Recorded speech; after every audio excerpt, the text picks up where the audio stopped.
Bonjour et bienvenue dans ce cours de physique-chimie de 3e consacré aux acides et bases. Pour introduire ce cours, nous allons regarder une vidéo. Alors vous voyez une personne qui introduit des morceaux d'aluminium dans une bouteille.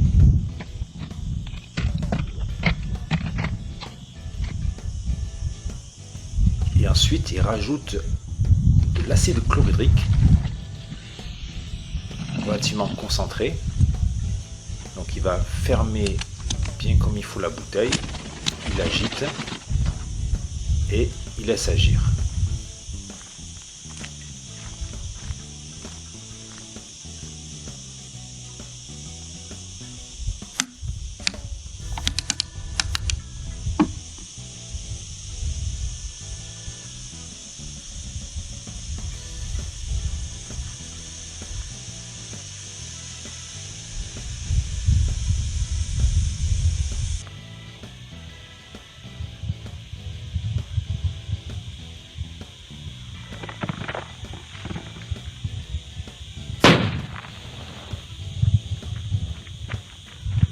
La question que nous allons nous poser, c'est pourquoi est-ce que la bouteille a explosé? Alors pour ça, dans un premier temps, nous allons voir ce que c'est qu'une réaction entre un acide et un métal, puis nous verrons la réaction entre un acide et une base, et enfin nous verrons la notion de pH. Alors nous allons commencer par comprendre ce qui se passe lorsqu'on fait réagir un acide avec du métal. Alors l'acide que l'on va prendre en compte, c'est l'acide chlorhydrique. Alors en chimie, on parle plus précisément d'une solution d'acide chlorhydrique. Alors je vous ai pris l'image d'une bouteille que l'on peut trouver en vente libre dans le commerce, notamment dans les magasins de bricolage. Et par exemple, cette bouteille son contenu permet de détartrer dans une maison. Alors on va faire réagir cet acide chlorhydrique avec différentes poudres métalliques. Alors nous allons commencer par de la poudre de fer, puis du cuivre, du zinc et pour finir de l'aluminium. Pour illustrer les réactions entre l'acide chlorhydrique et différentes poudres de métaux, nous allons utiliser une animation. Ici vous voyez, je choisis la solution d'acide chlorhydrique que je verse dans un petit tube à essai. Et ensuite on va rajouter différents métaux. Alors je commence par le fer, la limaille de fer. Voilà. Et donc qu'est-ce qu'on constate? Donc que la limaille de fer réagit avec l'acide chlorhydrique et qu'il y a un dégagement, vous voyez ces petites sphères blanches, un dégagement gazeux. Alors pour identifier le gaz produit par la réaction, on va approcher une allumette. Et on observe une explosion qui est caractéristique du dihydrogène. Changeons de métal, maintenant je vais prendre du cuivre, donc de la tournure de cuivre. On verse dans la solution d'acide chlorhydrique et là on observe qu'il n'y a aucune réaction. Donc le cuivre ne réagit pas avec l'acide chlorhydrique. Prenons de la grenaille de zinc, donc la poudre de zinc. Là, comme pour le fer, on observe une réaction. On peut de nouveau tester le gaz produit par la réaction. De la même façon, on observe une explosion qui caractérise le dihydrogène. Dernière poudre, la poudre d'aluminium. Et comme pour le fer et comme pour le zinc, on observe que la réaction se produit bien, qu'on a un dégagement gazeux et de la même façon, le gaz est identifié, il s'agit bien de dihydrogène. À présent, nous allons utiliser le modèle de la réaction chimique pour modéliser justement ces transformations chimiques que l'on a observées à travers cette animation. Alors nous allons commencer par la première réaction qui avait lieu entre l'acide chlorhydrique et de la poudre de fer. Lorsqu'on a mis en contact ces deux produits, on a constaté une réaction chimique et notamment un dégagement gazeux. Ce dégagement gazeux, on l'a identifié comme étant du dihydrogène puisqu'on a vu qu'à l'approche d'une flamme, on a constaté une explosion. Je vais vous faire apparaître ici la notation de ces différents, alors on appelle ça les réactifs, c'est ce qui réagit, et on va appeler ça les produits, ce qui va être produit par la réaction chimique. Donc parmi les réactifs, donc, il y a de l'eau, il y a l'ion hydrogène et l'ion chlorure. Alors l'eau, on appelle ça le solvant et elle ne va pas participer directement à la réaction. En fait, c'est le lieu où se fait la réaction, mais elle ne va pas être transformée à travers cette transformation chimique. Les ions chlorure, eux, vont être présents, mais ne vont pas participer. Donc on va les appeler des ions spectateurs. Dans l'acide chlorhydrique, le seul élément qui va réagir, c'est l'ion hydrogène. Donc le fer, c'est du fer pur, sous forme de poudre, qu'on note Fe. Et parmi les produits, donc, il va y avoir des ions Fe2+, et le dégagement gazeux constaté et identifié étant du dihydrogène. Alors voilà comment on modélise ce que l'on observe, cette transformation chimique. par ce qu'on appelle la réaction chimique. Donc on fait apparaître une flèche au milieu, à gauche les réactifs, donc H+, ce qui est présent dans la solution d'acide chlorhydrique, Fe, donc la poudre de fer, et ça va former l'ion Fe de plus, l'ion ferreux, et du dihydrogène. Alors une fois qu'on est ici, l'opération qui nous reste à faire, c'est équilibrer la réaction chimique. Alors pour ça, on a deux critères. Tout d'abord, on va s'assurer que la charge est équilibrée. Et vous voyez que ce n'est pas le cas ici, puisqu'on a une charge positive parmi les réactifs, à gauche de la flèche, et deux charges positives à droite de la flèche parmi les produits. Donc on va être obligé de modifier ici ce qu'on appelle le coefficient stoichiométrique. Donc quand il n'y a rien du tout, en fait ça correspond à un 1. Donc là je vais faire apparaître un 2, et vous voyez que là j'ai bien équilibré, j'ai bien 2 plus et 2 plus. Et la deuxième façon d'équilibrer une équation chimique, c'est s'assurer que les atomes sont bien conservés entre les réactifs et les produits. Donc vous voyez que là j'ai un atome de fer, sous forme d'ion, mais l'élément fer il est présent une fois là, une fois là. Là on a deux atomes d'hydrogène et là on en a deux. Donc l'équation est bien équilibrée. Nous allons voir maintenant une deuxième réaction entre cette fois-ci l'acide chlorhydrique et la poudre d'aluminium. Je vous fais apparaître les réactifs et je vous fais apparaître donc ce petit dessin qui illustre les produits formés par la réaction. Donc ici ce sont les symboles des réactifs, donc comme tout à l'heure, il n'y aura que H+ qui va intervenir, vous vous rappelez qu'H2O c'est le solvant et Cl- sont des ions spédateurs. Là nous avons maintenant de la poudre d'aluminium et l'ion qui va être formé c'est l'ion Al3+. Le dihydrogène est toujours produit par la réaction. On fait apparaître H+, le réactif de l'acide chlorhydrique, Al, le métal qui réagit, l'ion Al3+ formé et le dihydrogène. Ce qu'il nous reste à faire, et que vous allez voir ça va être légèrement plus difficile que pour le faire, c'est équilibrer cette réaction. Donc on va commencer par d'abord équilibrer la charge. Vous voyez que j'ai une charge positive parmi les réactifs et 3 charges positives parmi les produits.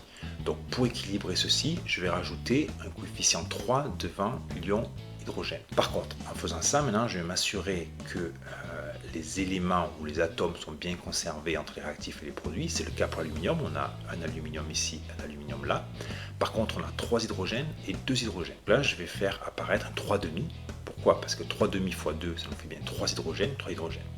Par contre, l'équation que vous voyez là, en chimie, on préfère ne pas l'écrire parce qu'on préfère mettre des coefficients stoichiométriques entiers. Pour que ce soit des entiers, je vais multiplier tous mes coefficients par 2. Ainsi, je vais obtenir l'équation suivante, donc 6H+, 2Al, 2Al3+, et 3H2. Et là, l'équation est bien équilibrée.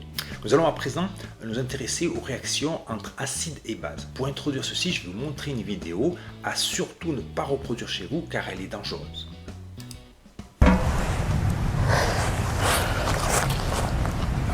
La personne va faire réagir de la soude, ou lessive de soude, là, qui est en train de verser dans son récipient. Ça, c'est le premier réactif. Et il va rajouter le deuxième réactif, qui est de l'acide chlorhydrique. Oh putain.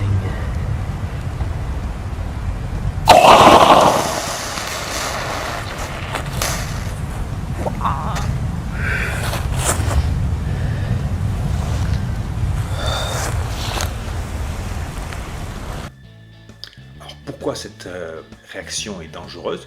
D'abord, les deux réactifs sont très corrosifs. On l'a vu, donc l'acide chlorhydrique réagit avec les métaux. De la même façon, si vous en versez sur un doigt, sur un morceau de votre corps, ça va réagir. Donc, il faut le manipuler avec beaucoup de précaution. C'est pour ça que la personne porte des gants pour se protéger. Et lorsqu'elle fait réagir ces deux réactifs, vous voyez qu'il y a une réaction très vive et très rapide qui a lieu. Et donc ça fait comme une explosion. Comme pour la réaction acide-métal, on va modéliser la réaction acide-base par une équation chimique. Donc je fais apparaître donc, les deux réactifs, l'acide chlorhydrique et la lessive de soude. Et je fais apparaître un bécher qui contient un liquide. On va noter ici les réactifs d'un point de vue symbole chimique. Donc comme pour la réaction acide-métal, dans l'acide chlorhydrique, il y a seulement l'ion hydrogène, H+, qui va participer à la réaction. On va avoir la même chose avec l'acide de soude. Donc H2O, c'est le solvant. Na+, c'est l'ion spectateur à la place de l'ion chlorure ici. Donc l'ion sodium. Et donc le réactif, ça va bien être H-, l'ion hydroxyde. Vous avez vu que cette réaction est relativement dangereuse. Alors pourquoi? En fait, c'est une réaction dite rapide et exothermique. Rapide, ça veut dire que dès qu'on va mettre en contact les deux réactifs, il va y avoir une réaction qui va être instantanée. et exothermique, elle libère de la chaleur. Donc maintenant, je vais vous modéliser cette transformation chimique. Donc les deux réactifs, l'ion hydrogène et l'ion hydroxyde, réagissent et forment une molécule d'eau. Donc vous voyez que ce n'est pas le produit formé qui est dangereux en lui-même. En fait, les réactifs sont dangereux. C'est pour ça que ce qui peut être dangereux, c'est la projection de ces réactifs. Et en fait, ce qui se passe, vous avez vu, dès qu'il a versé la lessive de soude, il y a eu une explosion et donc une projection des réactifs. Et ces réactifs étant corrosifs, c'est ces projections-là qui peuvent entraîner des dégâts sur la personne qui manipule. Pour finir, nous allons parler du pH. Alors le pH, il va nous permettre d'indiquer si une solution est plus ou moins acide ou basique. En fait, que signifie le mot pH? Potentiel hydrogène. Et hydrogène, vous vous rappelez que son symbole chimique, c'est le H. Pourquoi on appelle ça le potentiel hydrogène? C'est parce qu'en fait, le pH va être lié à la présence d'ions hydrogène dans la solution, les ions H+. L'échelle de pH, on la représente ainsi. Donc le pH va varier entre la valeur 0, lorsqu'on est très acide, et la valeur 14, où on est très basique. Au milieu, on va parler de solution neutre. Entre 0 et 7, on dit que la solution est acide. Qu'est-ce que ça veut dire? C'est qu'elle va être riche en ions hydrogène. Plus je vais avoir d'ions hydrogène dans ma solution, plus le pH va tendre vers 0. Par conséquent, parce que ces deux ions sont liés entre eux, H+, c'est l'ion hydrogène et l'ion hydroxyde HO-, quand l'un est très présent, l'autre est peu présent. Donc une solution très acide est très riche en ions hydrogène et très pauvre en ions hydroxyde. Inversement, une solution basique, donc plus je vais tendre vers 14, plus ma solution va être riche en ions hydroxyde, va être pauvre en ions hydrogène.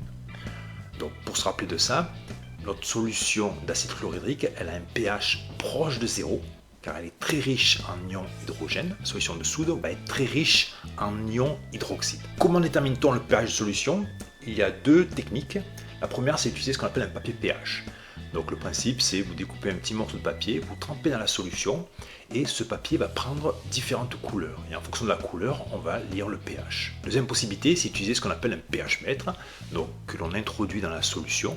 Et en fait, vous voyez la petite boule, en fait c'est une électrode de verre ici, va être sensible à la présence d'ions hydrogène et donc va indiquer le pH ici. Pour conclure, on va revenir à la vidéo que l'on avait vue lors de l'introduction. On va essayer de répondre à la question pourquoi la bouteille explose-t-elle? Alors je vous fais apparaître l'équation de la réaction que l'on a établie précédemment entre l'acide chlorhydrique et le métal aluminium. Et ce qu'il faut noter dans cette équation, c'est qu'on a ici la production d'hydrogène sous forme gazeuse. Al+ sont des ions, là c'est un métal, là c'est les ions présents dans la solution d'acide chlorhydrique. Donc le seul gaz présent produit ou consommé au cours de cette réaction, c'est le dihydrogène. Et quelle est la conséquence du fait que la réaction produise un gaz? C'est que le gaz, il va faire augmenter la pression au sein de la bouteille. Et lorsque cette pression sera suffisamment grande, elle va déformer dans un premier temps la bouteille, comme vous voyez sur l'image, et à un moment donné, la bouteille ne va pas pouvoir supporter cette pression élevée et donc va rompre et on assiste à une explosion. Voilà, je vous remercie pour votre écoute et à bientôt.